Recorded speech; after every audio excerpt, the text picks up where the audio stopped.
classmates. Good morning, classmates. Ay, good afternoon pala. Good afternoon po. Good afternoon po.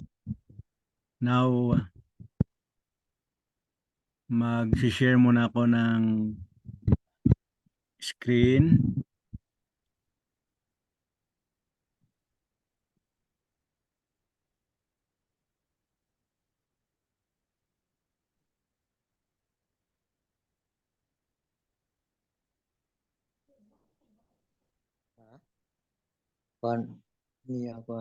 Laptop. Galing ulit na yung pag-screen.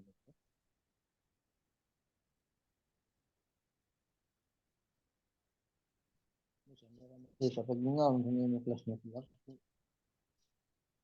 May hanganin sa magmungaw.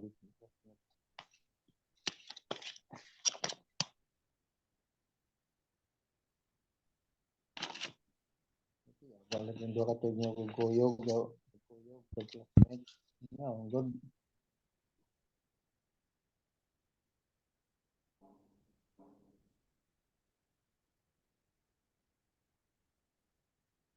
Joven Maxion.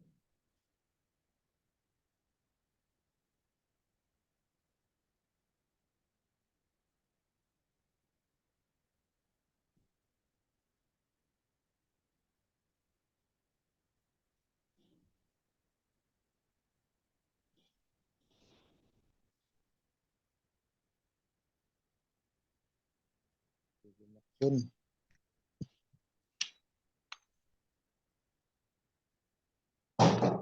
Realize influence, internal motivation, intellectual, individual, attribute, charisma, individual,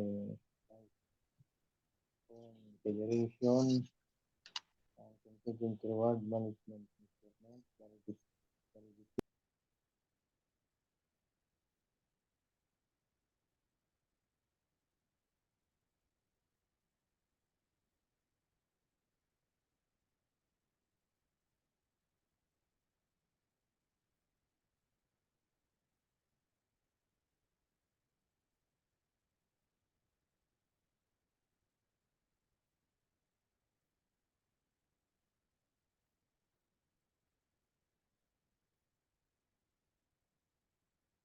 Good afternoon, classmates. Nakikita niyo na ba ang screen natin? Yes po. Apo. Okay, meron ba dyan ng magmagandang loob siya mag-opening prayer bago tayo sa pag-proceed natin? Okay, ako po. Okay, ma'am. Sige po. Okay. Manalangin po tayo. Mapagpalang Diyos at makapangyarihan sa lahat, kami po ay narito upang mag-aral po. Purihin po kayo sapagkat kayo ay napakabuti. Salamat, Ama, sa aming inaaral ng mga nakaraan at sa ngayon. Pagpalaan niyo po kami, kasihan kami ng Banal na Espiritu. Higit sa lahat ang magtuturo po sa amin. Patawarin kami sa aming mga kasalanan sa pangalan ni Jesus. Amen. Amen. Amen. Thank you so much, ma'am. Sa gandang opening prayer natin para sa ating subject na strategic church leadership and management or administration. Okay, so as a start, para hindi natin makalimutan yung pinagdaanan natin nung last meeting, let's have a short recap.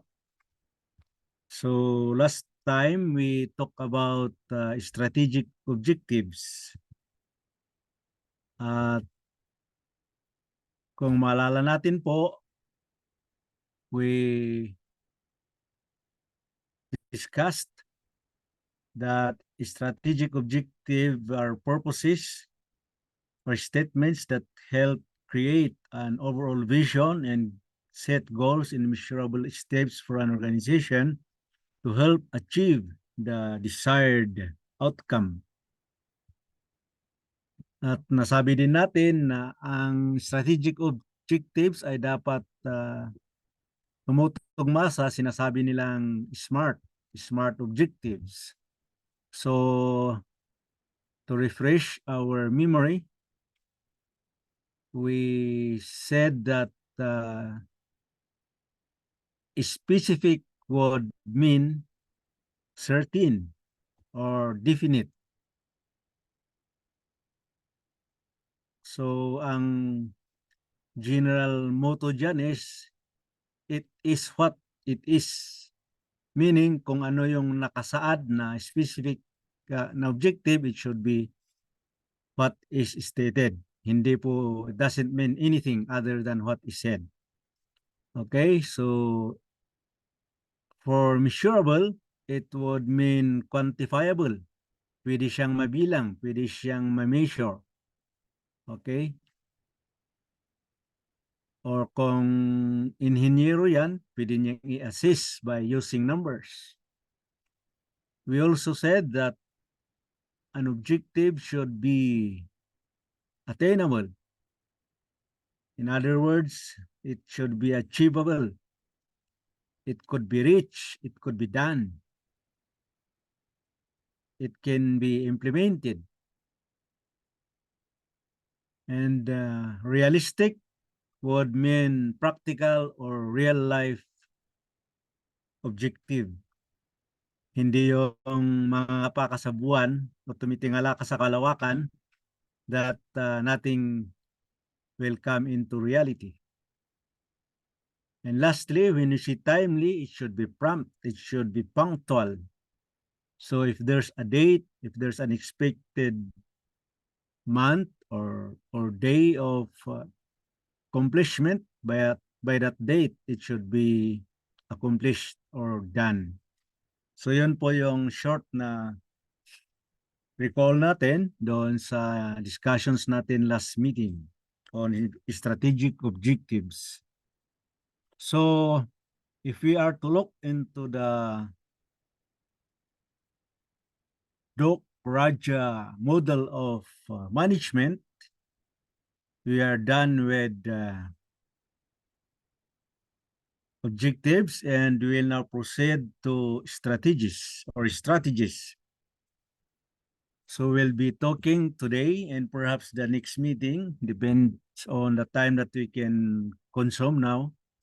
We'll be talking about strategies in action plans. So here's a question. Is strategy and action the same thing? Sa karamihan, it should not be, dahil sa kanila,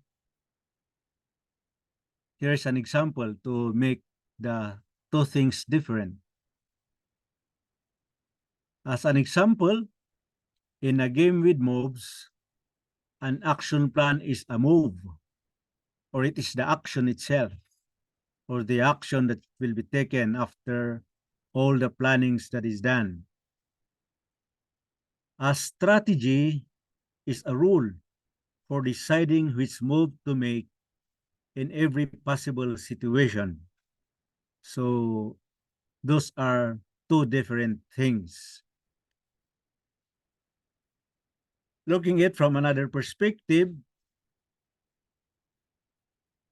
it means that your action plan takes up your strategic plan or whatever your strategies are and make it operational.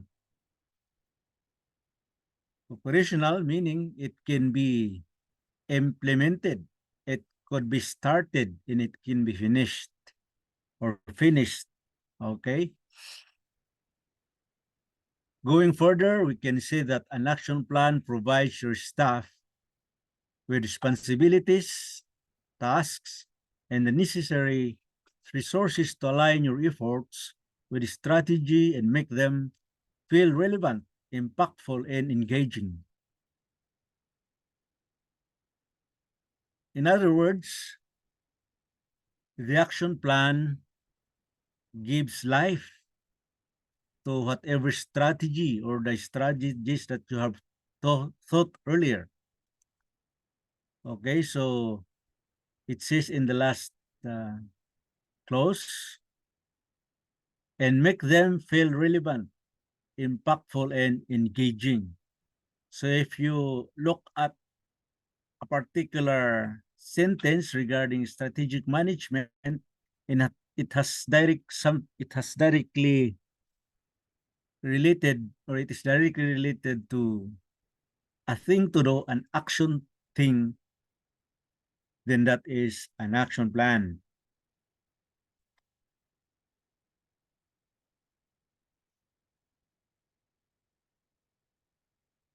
So if you look at the tangible value of your strategy that can make or bring your strategies into reality, it should be translated into action. And it can only be done by people of the organization who understands the priorities, the goals, the mission, the vision of the business. We in the church, our church, our business is reaching people who haven't yet known the gospel, because that's our worldwide strategic plan, no? So uso po sa atin yung kasabihan or yung challenge na I will go. That is our strategic focus since 2020, and that should be realized according to dates by year 2025. Okay? So yun po yung nasa worldwide strategy natin. So that's the strategic plan. And all the things that we connect there, after all the objectives were set, are meant to implement the strategies, and those should all be action plans. Okay?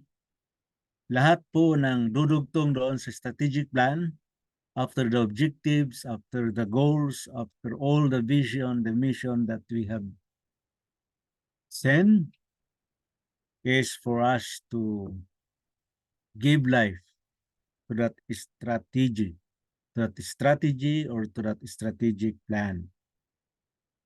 Okay? In some organizations, there are several steps to turn strategy into action, and we'll try to discuss this one by one. My time is 2:32, so 32 minutes past the hour of 2 in the afternoon. So we'll be discussing the remaining. Hopefully we can finish this today. If not, we can continue it next meeting anyway.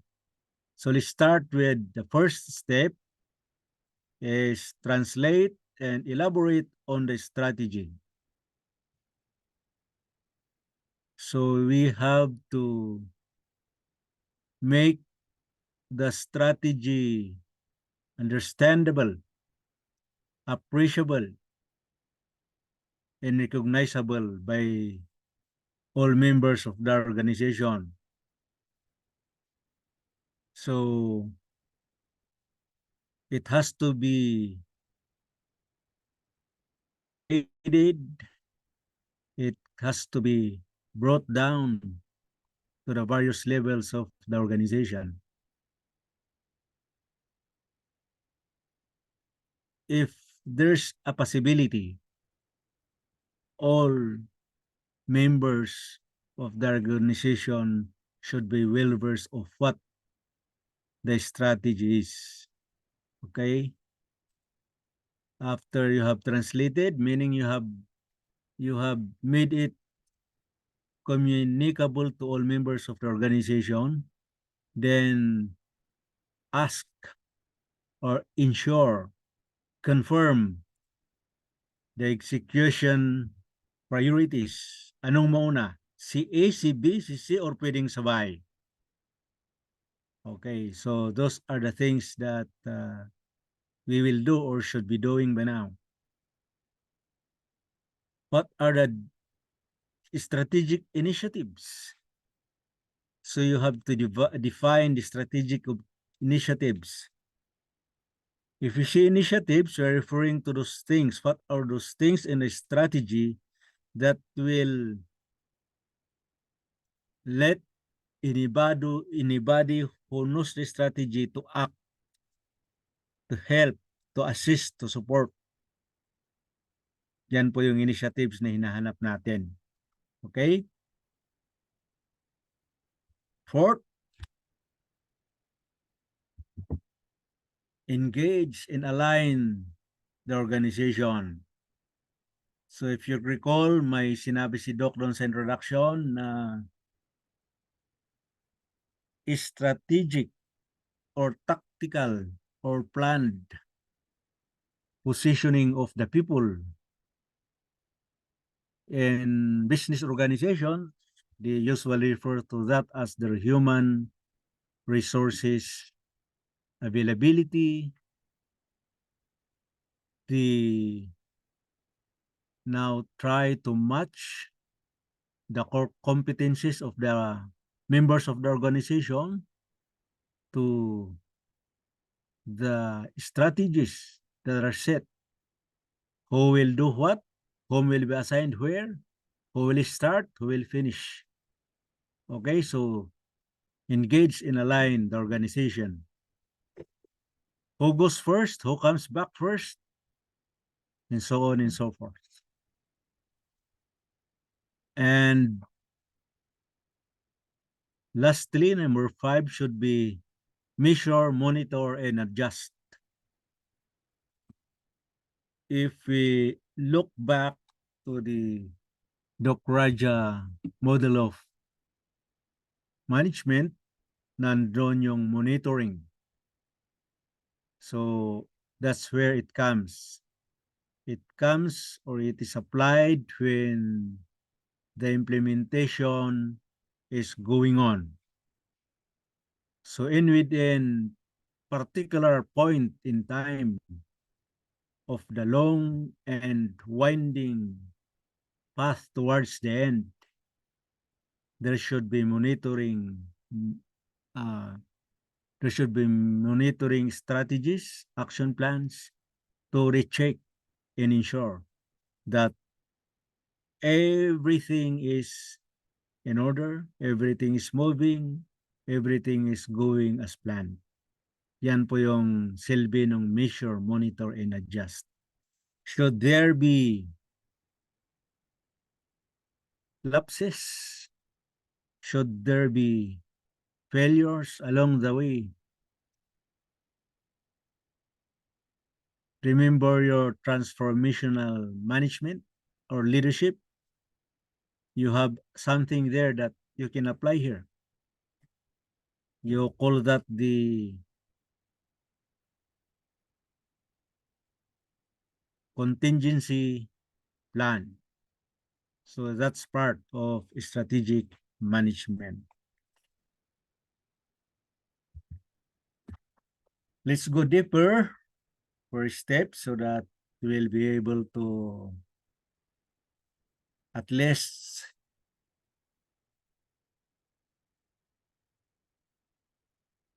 influence our minds and condition our mindset. What things are we going to do when we translate and elaborate on the strategy? In many situations, strategies are defined in broad directional terms and often lack deeper, clearer definition. Of course, because those are strategies, those are rules, those are sets that tells what is part of the end. That's why it is a strategic or stated as strategy. But you try to give life by trying to simplify what does that strategy means. Okay? So, what are you looking at? You have to look back to the objectives that were set. It it does it have something to do with improving the strategic plan? It has to do something in improving what was done 2, 3 years ago or what is being done right now.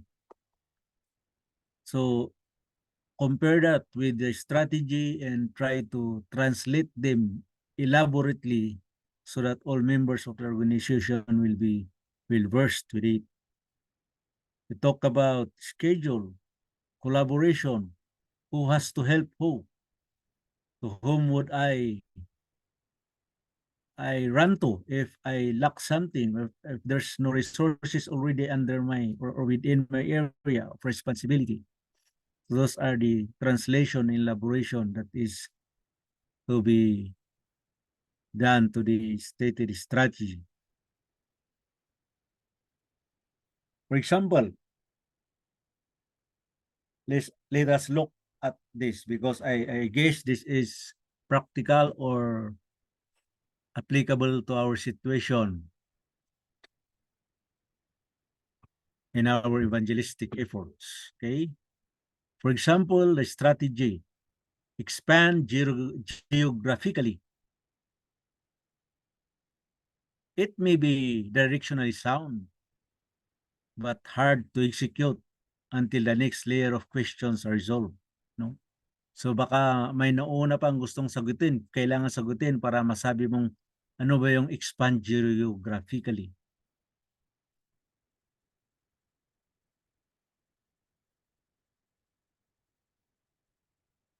So questions like which geography should we expand or to avoid and why?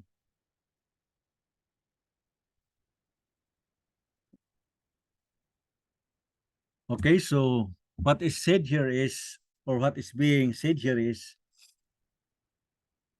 if you are talking about expansion,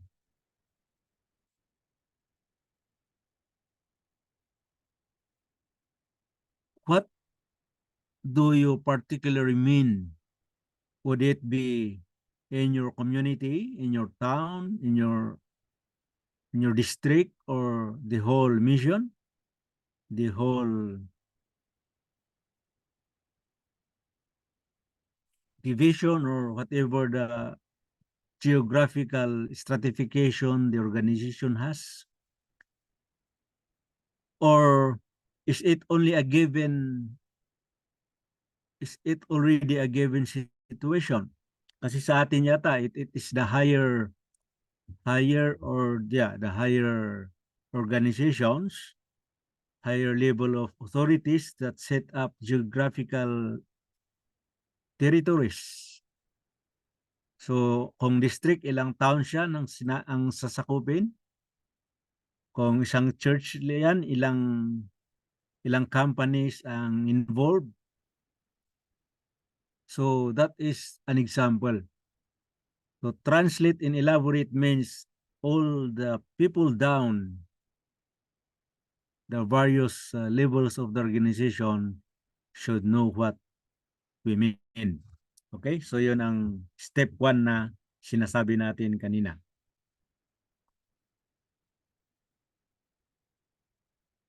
For the second step, which is confirm execution priorities.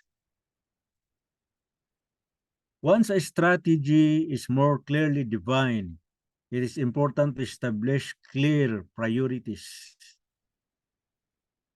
Typically, we challenge management teams to identify and align on 3 to 5 top level priorities within the desired framework. Sabihin natin yung after 3 years, yung after 5 years, ano bang mauna dyan? Which comes first? Going to the people or organizing the people? Sending the workers or sending a team of workers? So, as was stated a while back, again, we should match all the elements of the strategies to make sure that we are not missing anything.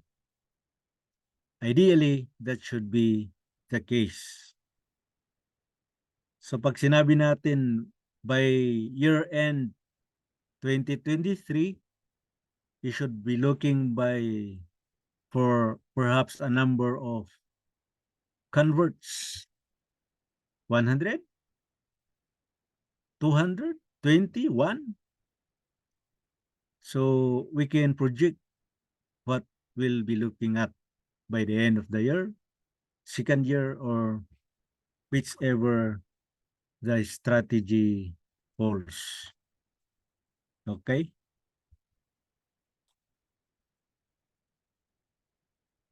Assuming that we are talking about growth strategy, for some companies like customer oriented organizations like the Acme, because they are human resource oriented people, their organization survives by the number of customers that they have in a particular area, in a particular date, particular span of time. Then expansion portfolio should have high quality expertise customers, meaning how many percent of the customers are rich and how many percent of the customers are served or serviced several times in a period of a year, of a month, especially if uh, that is easy if it is by organization. But in some other customer-oriented organizations, they count it by one, two, and three, like restaurants, most of them, those in the hospitality business, those consumer goods that are distributed in a particular part of the organization's area, and then they apply some thorough predictive analytics. So there is a forecast. During rainy seasons, many people prefer to eat in restaurants. But during the summer, some of the customers are lost because they prefer to go by themselves in outdoor activities. So instead of going to eat in the restaurants, the customers in the restaurant business are depleted and they turn to other areas. So that would affect the operation, the number of customers that they will be serving. That's why this is where the competitive edge comes in, because there should be an end-to-end customer experience enhancement. Meaning, masabi nila na pag doon ako kakain, kahit na anong panahon, mayroon yung flavor of the month or yung menu of the year. No? So those are the things that you think about when you talk about growth strategy. And also, you have to make sure that the infra or the building, the physical structure of your restaurant or your eatery, whatever it is also presentable, so that the people will keep on going back. The customers will keep on coming back. So that's part of the priorities that you will try to confirm before you finally implement your action plans, which is designed to meet the challenges of the strategies. Okay? What's next? Let's talk about number 3. Define strategic initiatives. Action plan, try to identify the specific initiatives that will run the mission of the organization, meaning the effort should be focused in a particular manner such that the strategies that were laid out can be absorbed, can be transformed, can be passed to all levels of the organization. Those are the initiatives. So sabi rito,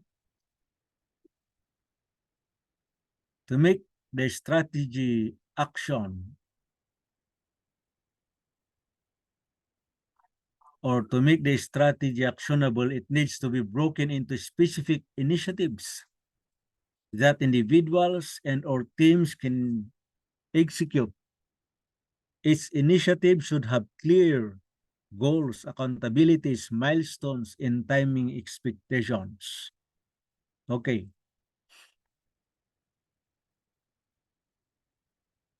Each initiative should have clear goals. So you attach that to your objectives, and then accountabilities, milestones, and timing expectations. Accountabilities. Who should do who should do what. Okay, what are the milestones from first month to the 6th month? There should be around what milestones, around 50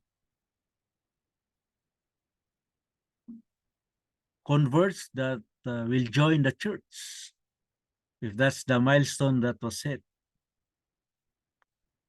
There should be at least 2 church building constructed for the new converts, if that's what is required. It should be already there before the particular converts will be looking for places to do their worship. Diba? Mga ganyan lang timing expectations. So all of these are part of defining strategic initiatives. And perhaps one of the most important thing that we will think when we are defining strategic initiatives to make our action plan definite is that the target in the schedule. Hindi siya pwedeng maghiwalay. And then you look around for the collaborations that you need. Who among the church members, who among the churches in the district, if you happen to be a joint if you exert joint efforts in reaching out the people. Okay, so I think there are some things that is being done like that.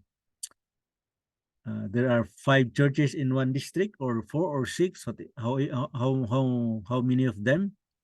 They will make a program among themselves to try to give life to the strategies that are laid out by the leaders of the church. So they join hands. Siguro gawin natin by 3 months may isang church na may ganito na converts, no? there should be 15 baptisms per month or whatever. Kung nahihirapan yung isang church, the other in the district can help each other. Pwede naman ganun. Something that will make the initiative very, very applicable. In technology business, you have here an example. We'll read it so that we can try to imagine what an initiative can be, no? A technology business has a goal to improve customer favor by 20% during the next 12 months, and improving service delivery is critical to accomplishing this. So develop a customer excellence strategy and broke one of the key priorities into the following strategic initiatives. Let's look at the sample of an initiative. Priority 2 is improve end-to-end service delivery. Initiative 2A, implement Service Cloud by Q3 of 2018. This is already a done strategic initiative. Okay.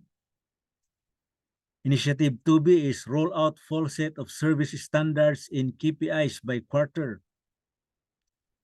I think you recall what KPIs are. These are the key performance indicators, meaning these are the numbers that are attached to your objectives earlier discussed 2 meetings ago, no?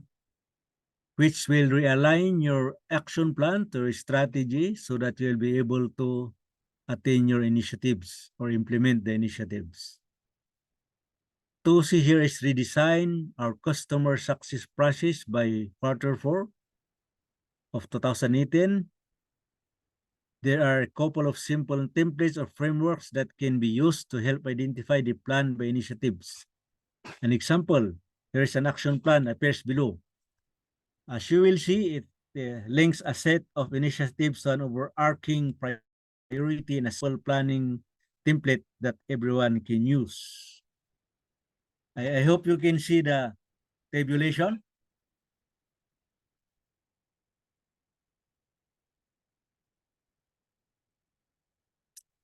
Anyone who can confirm if you Yes can po, read? yes.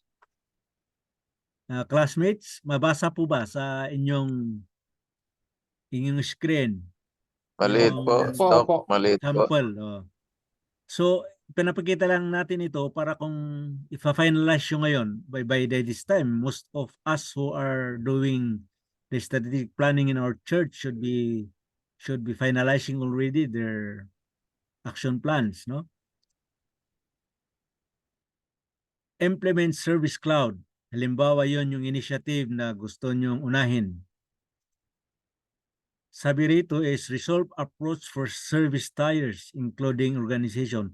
Service tiers are those connectors, people who can take charge of trying to bring the service to the customer, no?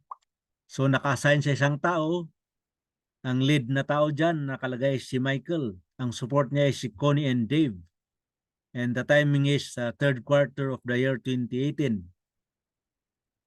And then redesign workflow and interfaces. Yung workflow kasi may iba't ibang susundan yan, di ba? From a person to another person to another person until it reaches the customer. And the feedback system which come from the customer and back to the origin of the initiation. Okay? Ganun po yun. So, ganun din naman ang nangyayari sa atin. Meron tayong ina-assign na, kayo yung taga ganito, kami naman ng ganyan, di ba? Sa third quarter ng taon, dapat okay na yan, tapos na. Okay? And then develop your implementation plans. We'll be talking about implementation plans, perhaps if not next meeting, the following meeting. The implementation plans already will show you how your action plan will start and how will it progress. Okay, so LANs, yung LANs na yon, yun yung vehicle na gagamitin, that is either people or the equipment used. pwedeng gumamit ng train, pwedeng mag-convert, pwedeng mag-operate, no? So, makikita nyo, yung layout is just to make sure na meron kayong susundan when you go now to the implementation stage. Okay? Mahirap kasi yung ipagkatiwala mo sa wala or pagkatiwala mo yung trabaho, yung gagawin. Ngayon, hindi pa niya alam na siya ang gagawa, hindi niya alam na yun yung magiging sa kanya. So, by the quarter 3 of that year, when you, sana yung bandang ito, sana yung bagay na to, bakit parang walang nangyayari, no? Later on, you will know that, hindi pala naka-assign ito eh. Nakalagay lang sa papel, walang accountable. Okay? So, siguro, magandang if you think this template is applicable to your organization, because it depends on what kind of strategy and action plan you will implement, then you can design it like this way, or you can improve that. That's for purposes of trying to unify our thoughts on how priorities, how strategies, and action plan works together, no? So, yun po yung example natin. Let's see if we can reach the fourth and fifth steps. Okay?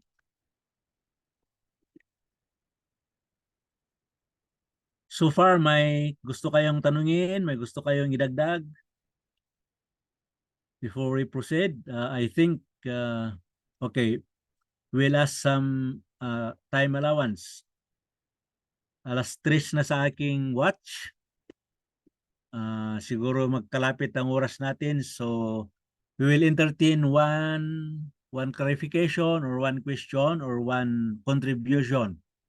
Let's reserve the fourth and fifth steps discussion for the next meeting.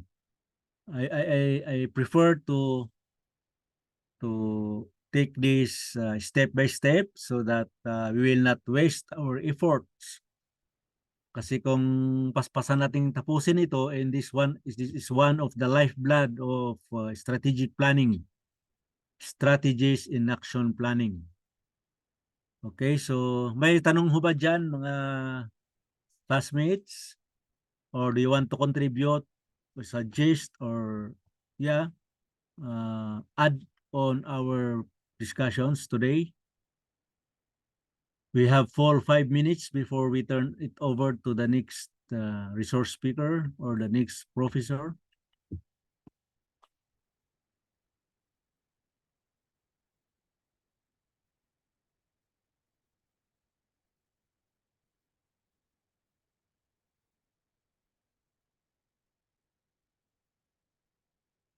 Okay, if there's none, I will, next meeting, as a part of our review, before proceeding to the next last 2 steps in action planning, perhaps we'll have room recitation. In normal classrooms, they call that we'll have some practical activity. So you try to review the discussions today so that we will have lively discussions. Perhaps the first 30 minutes of next meeting will spend it on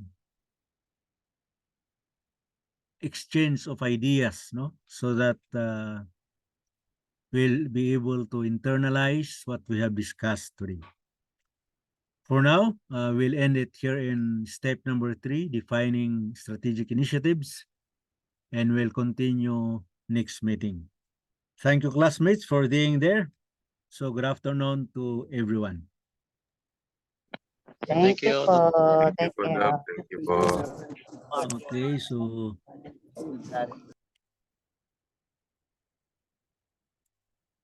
Doc Ray, we are fine here already. If you are ready, I think you're the next.